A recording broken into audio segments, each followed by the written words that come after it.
I remember the day silence swallowed Umuocha. It was the kind of silence that presses on the chest and refuses to let go.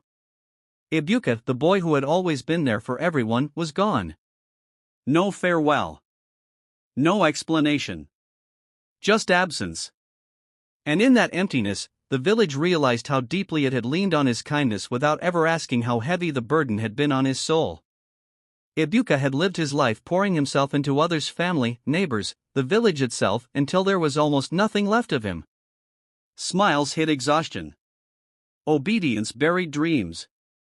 The forest did not call him out of madness, it called him because he was drowning under expectations that were never his to carry.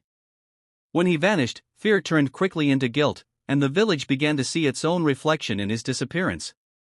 When Ebuka finally returned, he came back thinner, quieter, and carrying a sadness that words could not hold. His eyes had changed. They had seen something, perhaps pain, perhaps truth, perhaps himself. He did not explain, because some journeys cannot be spoken aloud. They must be lived, digested, and accepted in silence. His return forced Umuocha to confront its cruelty disguised as tradition.